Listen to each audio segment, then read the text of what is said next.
কথার কথার কোনো গুয়া মাথা আমি কিছুই পাই না। মাথা কোনটা গোয়া কোনটা এটা আমি পাই না। কেন পাই না?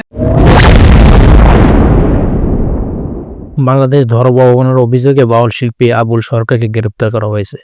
আবুল সরকারের বিরুদ্ধে করা মামলার অভিযোগ করা হয়েছে তিনি ইসলাম ধর্মের বিশ্বাসে অবমাননা করে ধর্মীয় অনুভূতিকে আঘাত করার উদ্দেশ্যে কটূক্তি এবং অবমাননামূলক পটরাশি দিয়ে সাম্প্রদায়িক দাঙ্গা সৃষ্টি করার উদ্দেশ্যে উস্কানি দেওয়ার অপরাধ করেছেন। সূরা নাসের মধ্যে এত নাচ কেন? আরে নাচতে কইছে এই জন্যই তো এত নাচ।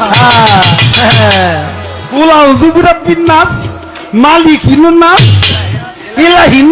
যদিও তার ভক্ত শিশুদের দাবি পালাগানের নির্দিষ্ট একটি অংশ কেটে বিভ্রান্তমূলক পরিস্থিতি সৃষ্টি করা হয়েছে। বিশিষ্টজনেরা বলেছেন অন্তর্বর্তী সরকারের সময়ে মাজার ভাঙ্গা গানের আয়োজন বন্ধ করা সহ সাধারণ ধারার সাথে যুক্ত শিল্পীদের বিরুদ্ধে ঘটা এমন একটি ঘটনা কোনোভাবে গ্রহণযোগ্য নয়। একজন মুসলমান হয়ে কিভাবে ধর্ম অবমাননা করে এবং কোরআনের বিপক্ষে কথা বলে এবং আল্লাহকে নিয়ে কটূক্তি করে, এটি নেটিজেন স্বরূপের সমাজের মানুষ তাকে কোনো রকম মেনে নিতে পারছে না। তারা চাচ্ছে রাষ্ট্রীয় সর্বোচ্চ শাস্তি দাবি করা হয়। এদিকে আল্লাযী ফি সুদুরিন নাস মিনাল জিন্নাতি ওয়ান নাস, ফি সুদুরিন নাস কইছে।